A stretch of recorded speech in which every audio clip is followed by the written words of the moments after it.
against Bruiser Costa. Bruiser from Boston, Massachusetts, 250 pounds in his 10th year of professional wrestling. Former Canadian heavyweight champ, Canadian heavyweight tag team champion at one point. All sorts of U.S. titles. However, he's gone a little strange in the last couple of years. Bruiser has a little friend that follows him around. His name is Leo. Nobody's ever seen Leo, but Bruiser insists that he's around. Jukebox Costa. Well, fans have never forgot. They call him the Jukebox, and whenever he shows up, there's a comment to referee Susie Tanner. I admire her courage getting in the ring with a guy like Costa.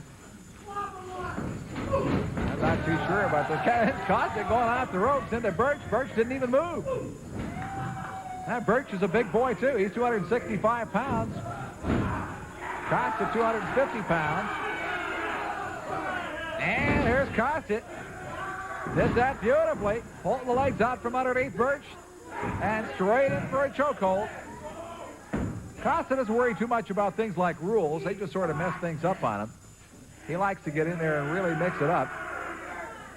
Now you can see he's poking his finger in Birch's ear. And Vern Siebert cheering him on from the sidelines. There's Costa stepping out of the ring. Now, I don't know what Susie Tanner's going to do about this, but look at this. Look at this. He's got his fingers right in the man's eyes. Gouging away at his eyes. Now, that's really got to hurt. I don't know if Fred Birch can see anything at all after that. Costa had his fingers right in his eyes. Now, there's Costa. Working him over in the corner. Fred Birch is 265 pounds, but of course Costa knows how to handle that. Just get your fingers up there in the eyes. Make sure he can't see which way you're coming from. And look at this. Now he's doing some face ripping. He's ripping at the nose of Fred Birch. Costa's an absolute animal. He was always a little strange, but frankly, I think he's mentally handicapped now. That's even made him worse. There's Costa. Pulls him off the ropes. Into the back. And here goes Costa.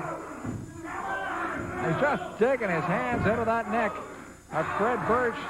Now pulling on Birch's face.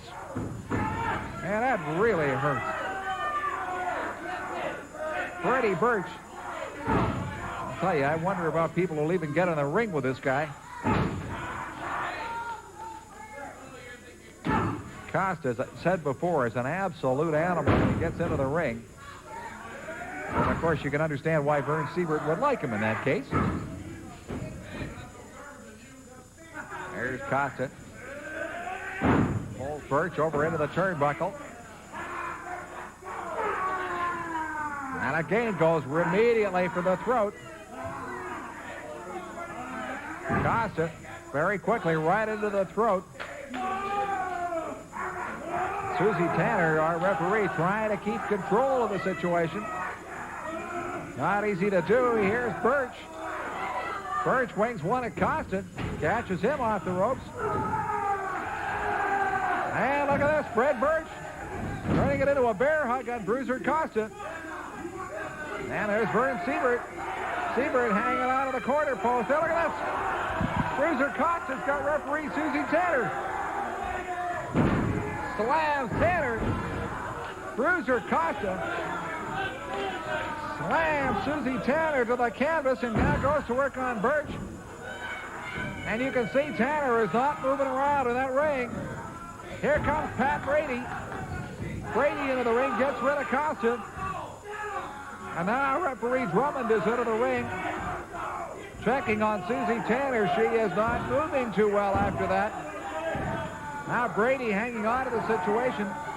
We've not heard a bell because, frankly, we don't have a referee to stop this match, but I think we can consider that match as stopped. Now Pat Brady trying to keep control of the situation. Talking to Costa. As you can see, it's got completely out of control. I'm not too sure how Susie Tanner, well, she's moving all right at least, but she took a body slam from Bruiser Costa. And that had to hurt. Neil Drummond picking her up now from the ring. She's getting up under her own steam. And she's got a lot of courage just to get into the ring with guys like this. And, of course, we'll stop that match, and I would assume that Costa will be disqualified. I'm going to go up to ringside and see if I can have a word, if I dare try, with Bruiser Costa. They have got the cage ready, so I'll give it a whirl here. I'm not too sure that... While Costa's having words with Pat Brady and telling him to see whether he wants to get right down in the cage, and I don't know whether Brady's going to do that or not. Now it appears Brady's going to leave at this point. Probably an intelligent decision on Brady's part. Did you have to do that to the referee? Shut up! Shut up! Anybody! Going to have another intelligent conversation. Anybody that gets in my way faces the wrath of Bruiser Costa. So I slammed the woman. So what? So what? I thought it was Brady. I thought it was Masha Brady. Brady. Susie Tanner looks like want? Brady? Commissioner, what are you doing out here? I slam you too, Commissioner. Do we have a word here? Animal. This is yours. This is yours. You're the manager. Not 100, not 500, $1,000 fine. And you pay for it, and you keep him in there.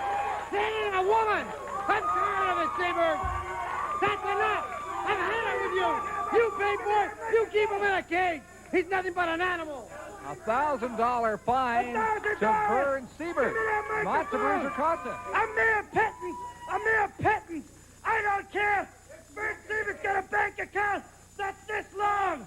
We're not worried about $1,000 fines, baby. We're not worried about $1,000. Because $1,000, brother, when I go to Burger King with Leo, how much is the bill, Vern? Over $1,000, baby. Now you listen, all you slime dog slugs and all you unimportant little people out there. Now you listen, all you people. All them years that you thought that you were looking through the TV screen at me. Well, you know what? I can see you. Each and every one of you, yeah, you fat lady with the pink fluffy slippers. I see you jamming down the potato chips. I see you with the six-pack of 750 milliliter Canadian pop. Now you listen, everybody. I see each and every one of you, so don't be making any faces at me. All you little kids out there, I'm looking at you. I'm looking at you. And all you old, fat, ugly women with your dirty husbands with your little Mack truck hats and your Mack jackets from the workwear world. Well, let me tell you something, people. Get in my way. I proved it today. I slammed the slime dog woman. I don't care. I just don't care. What happened? $1,000 is a mere pittance. Siebert was paying in excess of $3,000 a day for them to take care of me in the hospital. Rick Mash. Is that true? Rick Mash. Hey, listen. What kind of human being is Rick Mash? I don't know what kind of commissioner. I don't want to listen to Brady anymore. What kind of... It was a total accident. It was a total accident. So you put this thing up. Well, You're afraid. I'm glad. I think Bruiser Costa's a total accident, but we'll be right back, right after this. Actually, those belts should never have been hung up. They should have been hung on the waist of Chris Colt and Master Sergeant Tomkos. But again, the referee took it upon himself to withhold the titles from both of us. Well, let me tell you something. We're going to show you, Ed, a tape that actually shows that Chris Colt and I won the match. All right, I want to get a good look at this tape here, Master Sergeant Tomko. This, of course, is from the Peony Garden. There's the match. There's Chris Colt making a legal tag to me, but the referee pushes Moretti into me. You see, the referee is sort of interfering in the match. The referee should have disqualified Moretti for pushing him right there. Me and Tomko has never done anything to break the rule books of Canada, and the people of Canada know that right now. Chris Colt, just look, I beat the guy right in the middle of the ring with actually the assistance from my partner with a legal tag. And the match should have been stopped right there. It should have not been. It should have not gone any further. But again, the referee is more or less on the side of the other team. Let me tell you something, Ed. That match was a title match, and Chris Colt and I should have been the champions. You see right there, there's Moretti lying on the ground. He's asking to give up there, and there's Chris Colt giving him a helping hand up. But there's Dean Ho interfering. Now, what do you expect us to do? Right, Dean? What do you expect? The best thing Dean Ho and Moretti could do right now is cancel their contract and never meet Tomko and Chris Colt at the Peony Gardens again. Believe me, your Hurricane Hawaiian death match is not going to work, Dean Ho. We're going to beat you just like we beat you right there.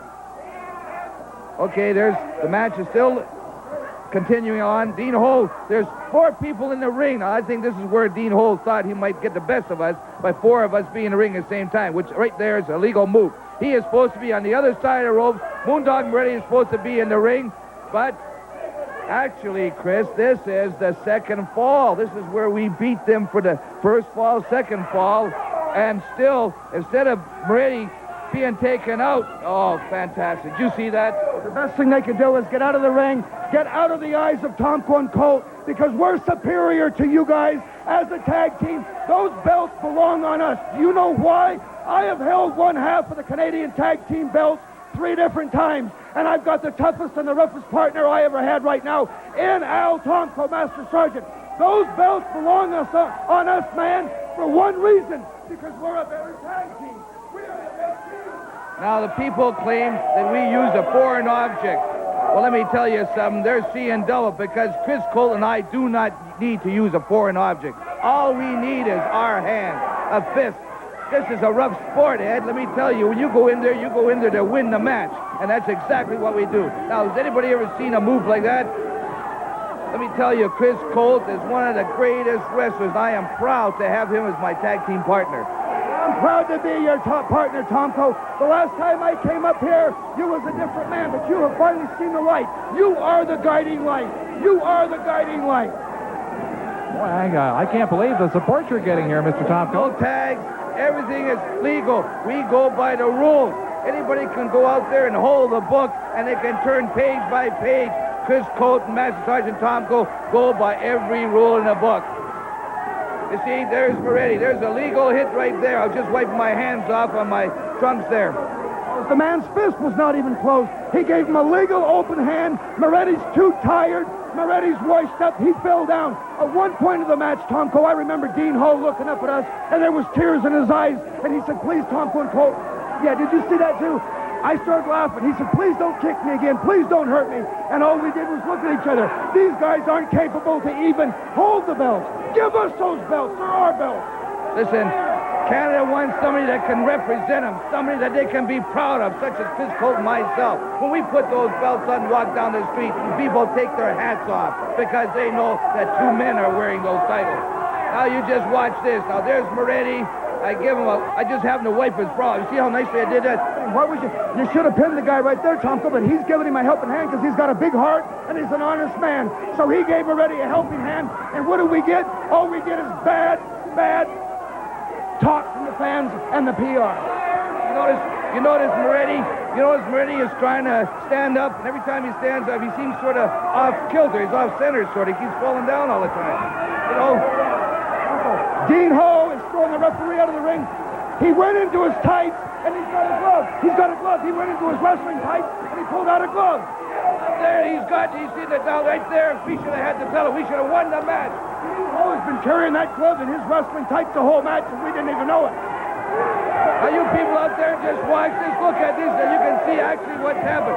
He threw the referee out of the ring. He had no business as referee, and he's got a foreign object, which is a glove. And there you are. You can see exactly what's happening. I have never seen Dean Ho that mad. I have never, ever seen Dean Ho that mad. Did he cheat like that?